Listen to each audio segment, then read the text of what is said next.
Dia 31 de outubro de 1517, Martim Lutero vai pregar na igreja de Wittenberg, naquela catedral gigantesca, as suas 95 teses. Eu tenho vídeo aqui no canal contando um pouco mais dessa história. No vídeo de hoje eu quero dar destaque, então, à grande base, da Reforma Protestante em sua confissão de fé e de todas as proposições teológicas que o movimento da Reforma se colocou em oposição à Igreja Católica, se construiu 5 pilares, que nós conhecemos como os 5 solas. Então vem comigo e bora trocar uma ideia sobre esse assunto. Fala, meus equilibrados, tudo bem com vocês? Espero que sim, Pastor Léo na área, e no vídeo de hoje nós vamos falar o significado de cada uma dessas solas, desses somente, e aí eu tenho certeza que a sua fé vai ser muito acrescida, e você como protestante, como evangélico, você precisa entender isso. Isso é um valor que você tem que entender. Eu fui chamado para pregar. Qual é o seu chamado? Você sabe qual é o seu chamado? Indiferente qual seja o seu chamado, seja ele como ministro da palavra, como mestre, ou os 5 ministérios que a Bíblia vai descrever, o apóstolo, o profeta, o evangelista, o pastor, o mestre, ou seja, os ministérios vocacionais da igreja comum, do cotidiano da igreja. Ministério de louvor, ministério de missões, o ministério de teatro, ministério de intercessão, ministério com crianças, enfim. Você sabe qual é a sua vocação?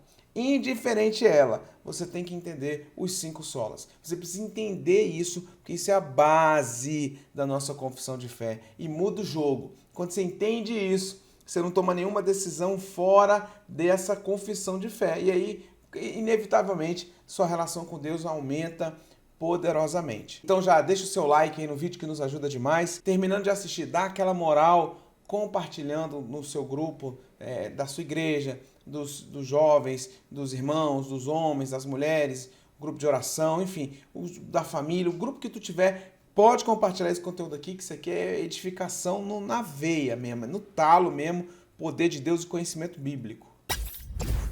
Os 5 solas são basicamente a confissão de fé protestante reformada, que sintetizam os principais pontos de desconexão e de contraponto do movimento diante a doutrina da Igreja Católica. Esses pontos de oposição se destacaram com o termo sola, que significa unicamente, somente, em latim. São eles o sola scriptura, sola gratia, solus Christus, sola fide e soli deo gloria. Somente a Escritura, somente Cristo, somente a graça, somente a fé e glória somente a Deus. Os 5 solas, eles não nasceram junto com as 95 teses, ele é um pouquinho mais novo, As 95 teses são mais antigas. Isso é um resultado de uma construção do movimento reformado, vai sintetizar todo o contraponto diante a Igreja Católica nessas 5 expressões de fé que vão ser basilares e que a partir daí todo o desenvolvimento da confissão cristã protestante vai nascer. Então vamos para o primeiro, sola scriptura, somente a Escritura. A confissão de fé protestante, ela vai tomar como orientação viver uma doutrina 100% dentro da palavra de Deus. Para algumas pessoas isso pode parecer óbvio, mas não é.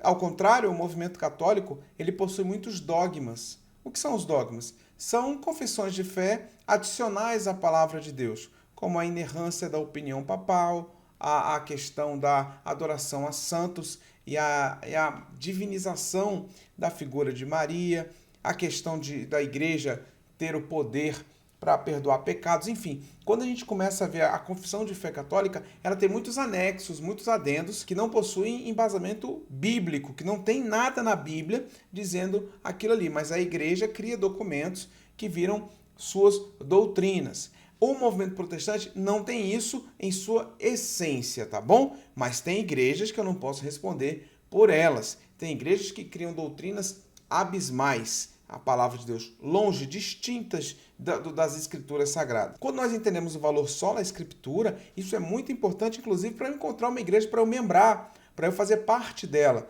Quando eu vejo que uma igreja não tem o valor de sola escritura, faz ofertórios absurdos, tem visões para a consagração de lideranças de qualquer maneira, criam os famosos atos proféticos, baseados em um trecho ou outro da Bíblia, mas sem fundamentação. Ah, não, manda os 7 mergulhos, então vamos botar uma piscina aqui e vamos mergulhar 7 vezes. Calma, isso está fora da Escritura. Ah, não, mas tem na Bíblia dizendo que ele mergulhou. Tem, mas não é para a gente repetir nos dias de hoje. Hoje nós temos Jesus, que é o Jeová Rafa, o Deus que cura. Eu não preciso fazer isso para ser curado. Então, só a Escritura é um valor fundamental para quem não quer se desviar dos caminhos do Senhor, para quem não quer macular a sua comunhão com Deus, para quem quer ter uma vida justa, íntegra, reta. Então você precisa ter a sua devocional de leitura bíblica diária para saber o que está e o que não está na Bíblia. Tem pessoas como eu já vivi isso. Você está num ambiente novo na fé, aí depois que você se aprofunda nas Escrituras, você vê que aquilo que você vivia era um equívoco, dá um constrangimento, dá uma vergonha alheia e às vezes o nosso orgulho até nos impede de falar, quer saber, eu tenho que parar com isso. Ah, mas eu cresci ouvindo que era assim. Poxa, mas isso não é só a Escritura, isso não está na Bíblia, isso não tem fundamentação teológica, então eu tenho que parar de fazer isso. É muito sério, eu sei disso. Lutero viu a necessidade de sola Escritura porque eles não estavam usando a Bíblia. A missa estava em latim, só quem tinha acesso à Escritura era a liderança católica, ou o povo mesmo não tinha acesso à Bíblia. Como é que eles iam viver a palavra de Deus se eles não conheciam a palavra de Deus? Como é que eles iriam entender a palavra de Deus se a palavra de Deus era pregada em latim para pessoas que ouviam em alemão? A língua natal ali é alemão, eles estavam na Alemanha. O latim era uma língua morta, então eles não ouviam e nem liam as Escrituras. Em seguida, nós vamos ter o solos Christus, somente Cristo. A Igreja Católica possui o seu cânon de santos, que são muitas pessoas. Tem Maria também, que está num patamar quase que de quarteto, né? Tem a Santíssima Trindade e Maria, quase que vira um quarteto. E isso é uma confissão de fé católica que nós amamos, os nossos irmãos católicos, os respeitamos com toda a dignidade, enfim, mas discordamos nesse sentido. O que a Bíblia vai dizer, dentro da perspectiva de sola Escritura, nós vamos ver solos Christus, somente Cristo. É por Ele, por meio dEle, para Ele que foram feitas e são feitas e serão feitas todas as coisas.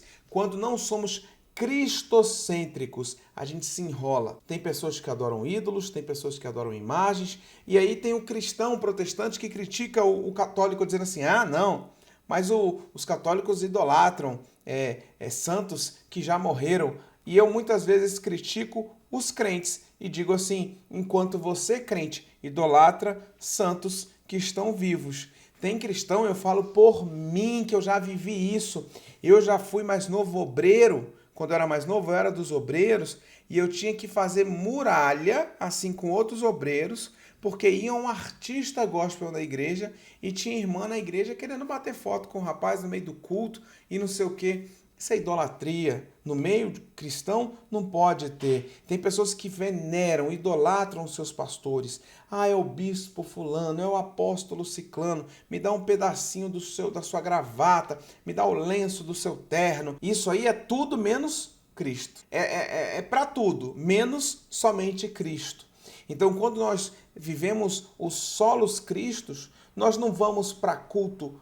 Ah, não, quem vai pregar? Fulano ou ciclano? Não, se fosse fulano eu vou, se fosse ciclano eu não vou. Não, eu vou para cultuar o Cristo, indiferente o pregador. Eu vou para adorar a Deus, indiferente o cantor. Quando eu tenho a mentalidade cristocêntrica.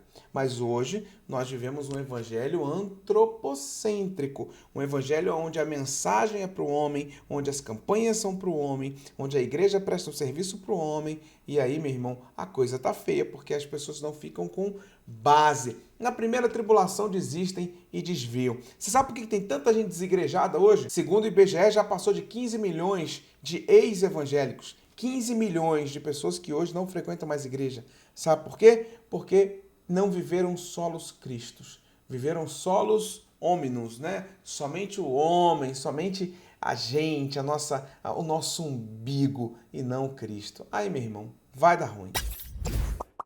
A terceira confissão muito importante é o sola fide, ou seja, somente a fé.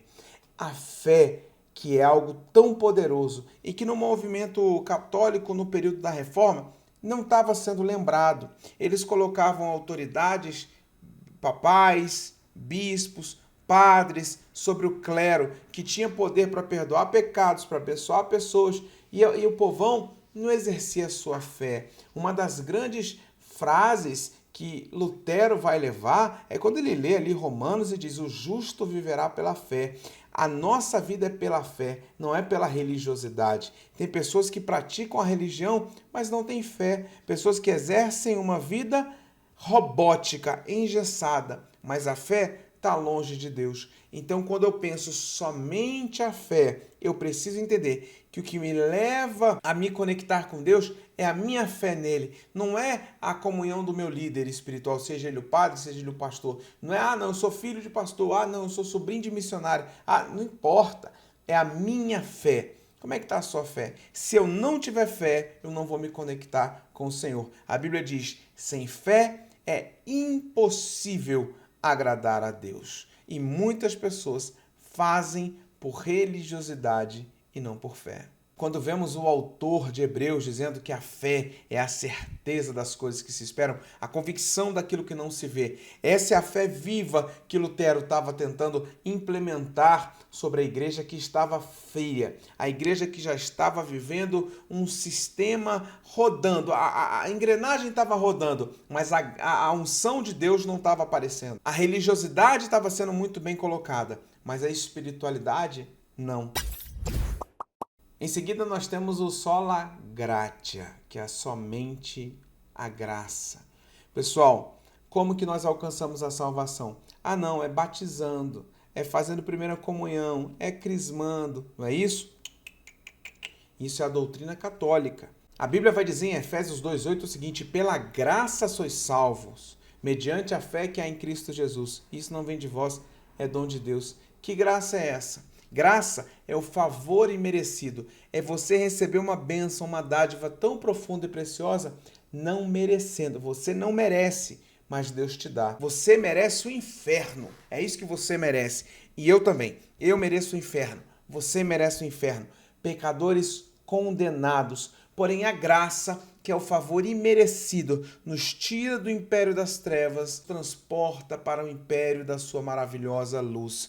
Por quê? Porque eu ando com a Bíblia debaixo do braço? Porque eu tomo Santa Ceia? Porque eu estou na igreja no domingo? Porque eu dou 10% do meu salário? Não, é porque a graça me alcançou, é um favor que não é liderança que imputa sobre mim, que não é carga genética, filho de peixinho, peixinho é não, também não e também não, mas é o amor de Deus transbordante em nós, que nos constrange e nos alcançou, nos dando a salvação eterna. É pela graça, graça, graça. Então eu não preciso fazer nada, eu posso ter uma vida de pecado, eu não preciso congregar, não preciso ler a Bíblia. Claro que precisa, porque isso vai te dar comunhão, isso vai fortalecer o seu espírito, isso vai te tornar igreja, isso vai fazer com que você viva o seu chamado, a sua vocação e tenha experiências com Deus. Isso vai te dar força para manter a sua salvação, para zelar pela sua salvação. A Bíblia diz que quem está em pé, cuide-se para que não caia, mas isso não é a conquista da sua salvação. A conquista foi Deus que te deu. É zero mérito, zero mérito. Agora, a manutenção dela é a sua vida com Deus, rotina, cotidiana. Então, sim, se eu sou salvo, eu não vou ter uma vida de promiscuidade e pecado. Até porque, se eu experimentei da graça, eu posso até sentir tentações, mas eu não vou ser controlado pelo pecado. E por fim, culminando em algo muito glorioso, nós temos o Soli Deo Gloria.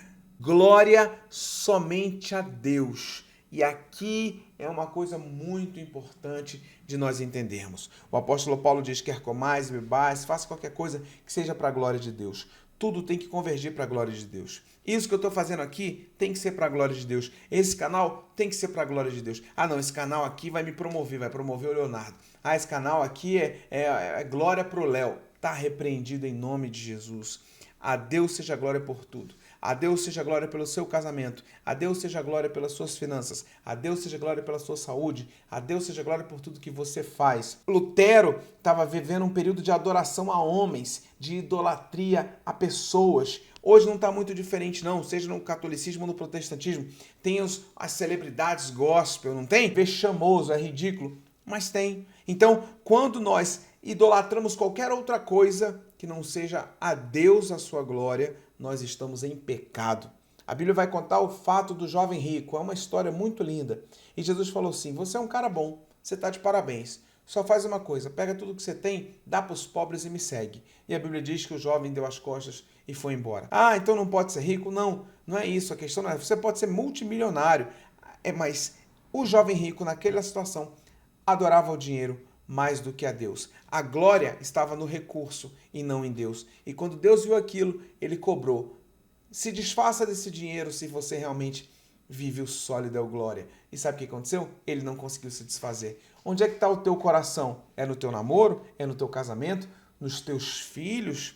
Ame tudo isso, sem problema nenhum, mas que converja, que tudo vá em direção à glória de Deus. Se você tem alguma coisa na sua vida que não está sólida ou glória, acabe com isso imediatamente. Converta isso para a glória de Deus. Quando nós entendemos os 5 solas, a gente começa a perceber que a igreja, seja no seu culto público, seja na sua doutrina, muitas vezes escorrega mesmo. Muitas vezes cai numas cascas de banana aí, porque não vigia. Eu não estou falando todas as igrejas, não é isso. Mas se você tiver um olhar um pouco mais crítico, uma navegada no YouTube, você vai ouvir uma palavra, você vai ouvir um louvor, você vai falar, gente, esse louvor é só os Cristos? Está falando só de Jesus? É só lhe deu glória esse louvor? É só a Escritura? Você vai ver que existem músicas que não têm embasamento bíblico, que não glorificam a Deus e que não colocam Jesus no centro. Mas quem está no centro é o homem, a base bíblica pediu licença, foi para o outro lado da rua e não está glorificando a Deus, está glorificando vitórias humanas. Muitas canções são assim. Repito, não são todas, mas precisamos ter um pouco de senso crítico para poder ouvir pregação, ouvir louvores e entender que o movimento das 5 solas realmente, em alguns lugares, está muito fraco. Pessoal, esse foi o vídeo. Se você chegou até aqui, deixa o seu like, se inscreva no canal se ainda não é inscrito, ativa o sininho para não perder nenhuma notificação, dá aquela compartilhada marota para os seus amigos que ajuda demais o canal. Eu vou ficando por aqui, mas tem muitos outros vídeos para você assistir. Beijo no seu coração, forte abraço. Tchau, tchau.